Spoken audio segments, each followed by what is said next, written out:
Hello दोस्तों, आज के इस वीडियो में हमारे पास Realme Narzo 50A प्राइम का फ़ोन न्यू वाला, जिस पे प्रॉब्लम है दोस्तों कि इस पे डिस्प्ले पे ग्राफिक तो बनता है लेकिन इस डिस्प्ले पे लाइट नहीं बन रहा है फ़ोन, और इस मोबाइल में लाइट नहीं बन रही है। चलिए मैं आपको सबसे पहले चेक करा के दिखा देता हूँ। हमने इसमें डिस्प्ले का कनेक्टर लगा के और फ़ोन को पावर ऑन करते हैं। देखिए दोस्तों, फ़ोन तो हमारा पावर ऑन हो गया। यहाँ पे मुझे साफ साफ Realme लोगो लिखा हुआ आ रहा है, लेकिन शायद हो सकता है आपको नहीं दिखेगा क्योंकि इस पे कुछ भी लाइट नहीं बन रहा है। तो इस वीडियो में step by step A to Z Realme Narzo 50i prime का 50A प्राइम का लाइट सेक्शन पूरा फुल डिटेल वीडियो मैंने बताया है।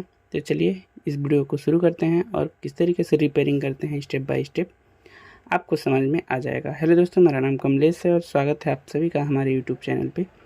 दोस्तों, सबसे पहले हमें मोबाइल को खोल लेना है और मोबाइल को खोलने के बाद इसका जो सबसे इम्पोर्टेंट टॉपिक है कैमरा, इसको सेफ्टी से हम कैमरे को अलग कर लेंगे ताकि फ़ोन रिपेयर करते समय हमारा कैमरा डैमेज ना हो। आजकल दोस्तों मोबाइल में कैमरा का बहुत बड़ा इम्पोर्टेंट है, अगर कैमरा नहीं तो मोबाइल नहीं, इसलिए सबसे फर्स्ट प्रायोरिटी कैमरा सेफ्टी का ज़रूर ध्यान दें। दोस्तों, अगर हम बात करें इसके कनेक्टर की तो ये हमारा डिस्प्ले जैक है और इसी पे हमारा डिस्प्ले फिट होता है। इसका दूसरा नंबर का पिन हमारा कैथोड का पिन है, दूसरा और तीसरा, और इसका 5वां नंबर का पिन हमारा एनोड का पिन है और 8वें नंबर का पिन हमारा PWM का पिन है, जो कि हम आगे डिटेल में समझेंगे।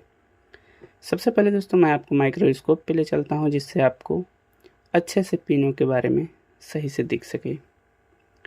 ये देखिए दोस्तों, यहाँ पे अगर हम बात करें तो ये हमारा जो पिन है, देखिए ये दोनों हमारा कैथोड का पिन है, ये न्यूट्रल है, और ये हमारा 5वें नंबर का पिन है जहाँ पे कोई भी वैल्यू नहीं आ रही है, कोई भी वैल्यू नहीं शो हो रहा है। ठीक है दोस्तों, अगर हम फिर से चेक करें तो देखिए ये हमारा एनोड का पिन है जहाँ पे 5वें नंबर का पिन, जहाँ पे कोई भी वैल्यू नहीं आ रही है। यहाँ पे रीडिंग 500 से प्लस 250 से प्लस और 400 के बीच की रीडिंग आनी चाहिए। और दोस्तों अगर हम आगे देखें तो दोनों पिन हमारा कुछ न कुछ वैल्यू या फिर न्यूट्रल के साथ हैं। जो हमारा 8वें नंबर का पिन है हमारा PWM का पिन है, जिसे हम इनेबल सिग्नल बोलते हैं। ये दोस्तों सारा का सारा पिन सही हो, अगर आपका PWM इनेबल सिग्नल नहीं बनता है, IC इनेबल नहीं होती है, तो हमारा वोल्टेज नहीं बनेगा, और वोल्टेज नहीं बनेगा तो भी हमारी ग्राफिक नहीं बनेगी। फिलहाल इस फ़ोन में एनोड की सप्लाई ना आने की वजह से हमारा फ़ोन में लाइट नहीं आ रहा है। सबसे पहले दोस्तों आप अच्छे से एक बार ज़रूर कनेक्टर को चेक कर लें।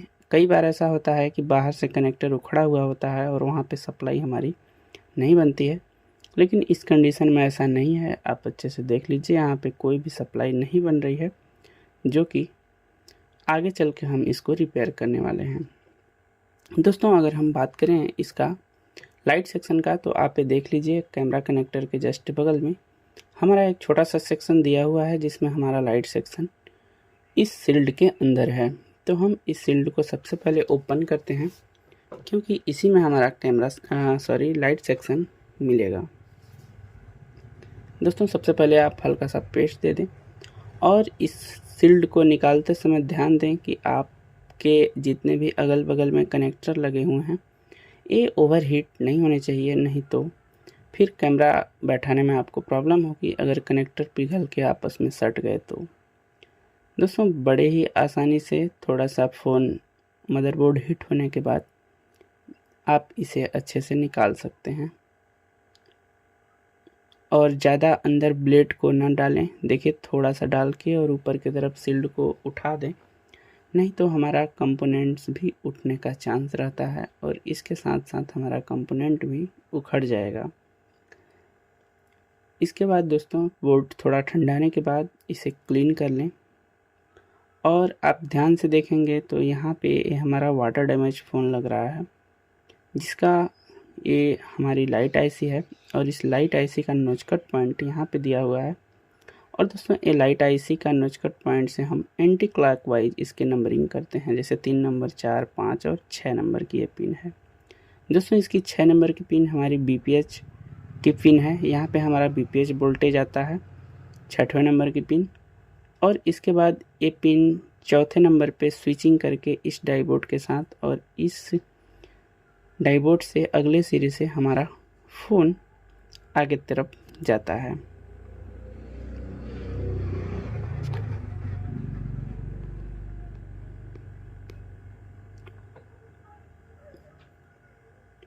और देखिए दोस्तों, यहाँ पे अगर हम इसकी सप्लाई को चेक करें तो यहाँ पे हमारा कुछ भी सप्लाई नहीं बन रहा है और इसी के वजह से हमारे डिस्प्ले लाइट पे कोई भी जैक पे कोई भी रीडिंग नहीं बन रही है। देखिए यहाँ पे हमारी रीडिंग आ रही है और इस डाइवर्ट के दूसरे सिरे पे रीडिंग नहीं आ रही है, कुछ भी रीडिंग शो नहीं हो रहा है। प्रॉप को हम एक बार पलट के भी देख लेते हैं, शायद हो सकता है कि अच्छे से ना लगा हो। तो प्रॉप देखिए दोस्तों, पलट के लगाने के बाद भी कोई भी रीडिंग नहीं बन रही है। इसका मतलब कि ये डाइबोर्ड ख़राब हो चुका है। और देखिए वाटर डैमेज की वजह से ये पूरा तरीके से गल के ख़त्म हो गया है और इसके वजह से यहाँ पे कोई भी सप्लाई नहीं बन रही है। दोस्तों यहाँ पे हाई वोल्टेज की सप्लाई बनती है, जैसे कि हमारा 20 वोल्ट से प्लस 25 वोल्ट, 28 वोल्ट और 40 वोल्ट तक की सप्लाई देखने के लिए मिलती है। और अगर यहीं पे हमारा शॉर्ट सर्किट हो जाए तो इसका जलना स्वाभाविक है।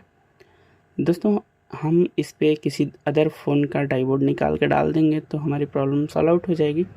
ऐसे मार्केट में न्यू डाइबोर्ड भी आते हैं, न्यू IC आती है और न्यू बूस्ट कॉइल भी आता है। आप वहाँ से भी चेंज कर सकते हैं। अगर आपके पास स्क्रैप बोर्ड है तो सबसे बढ़िया है और वहाँ से भी आप चेंज करके अपना काम कर सकते हैं। इसके बाद दोस्तों इसका सही डायरेक्शन आप देख लें। सबसे पहले जहाँ से बूस्ट IC जो हमारी स्विचिंग करके जो हमारा डाइवर्ट तक पहुँचाता है वोल्टेज को, तो वो सिरा हमारा माइनस की तरफ रहेगा और जहाँ से हमारा वोल्टेज आउटपुट होता है डाइवर्ट से वो हमारा प्लस की तरफ रहेगा। तो इस डायरेक्शन को आप सही से देख लें, या फिर अगर ऐसे आप नहीं समझ पा रहे हैं तो पुराने फ़ोन में जो भी इसी फ़ोन में जो पुराना डाइवर्ट लगा हुआ था उस तरीके से आप देख के उसका सही डायरेक्शन में बैठा सकते हैं। ये दोस्तों हमारा डाइवर्ट लग गया है और थोड़ा सा क्लीनिंग करने के बाद हम एक बार चेक कर लेते हैं कि अगर डाइबोर्ड के वजह से भी इशू रहा होगा दोस्तों तो हमारी प्रॉब्लम सॉल्व आउट हो जाएगी। अगर इसमें अदरवाइज़ कोई और फॉल्ट रहा होगा तो हमारी प्रॉब्लम सॉल्व नहीं होगी।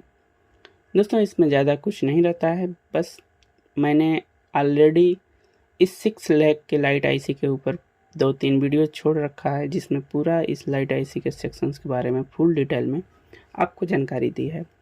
ये दोस्तों चाहे मॉडल कोई सा भी हो, सारा फंक्शन एक ही होता है।